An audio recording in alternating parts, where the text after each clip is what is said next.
you always make up your own mind, with this thing called the media.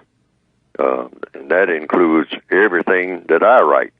Always when you read anything or hear about anything, be suspicious about the way it's reported and all like that. Always try to think about things in depth, because there's a lot of misinformation that gets out on everybody's part. Sometimes inadvertently. Sometimes it's not intentional on the parts of many reporters and writers. And then sometimes it is. In fact, some people have been fired from the staff of major newspapers because they made up stories.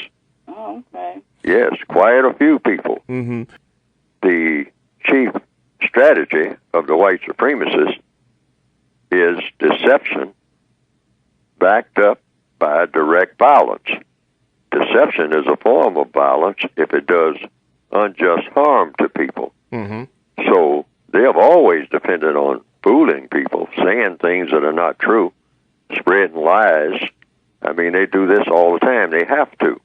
You can't stay in the business of white supremacy without saying things that are not true. Yes, sir. And just in everyday transactions and whatnot, we've taken it for granted.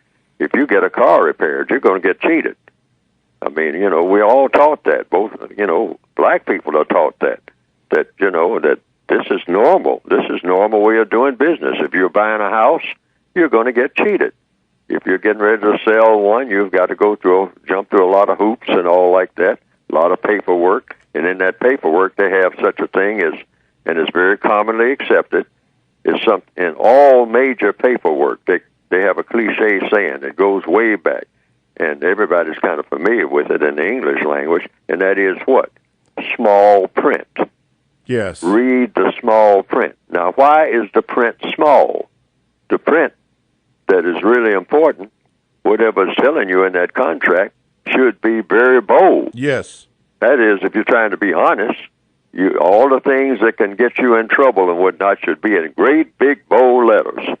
But usually they hide that somewhere, on the back page of something or another, of the entire contract. Almost use it like a footnote. And then you have to have 5 or 6 magnifying glasses to be able to read it. And even when you do read it, it's a lot of what people have come to call, an old cliche saying, double talk.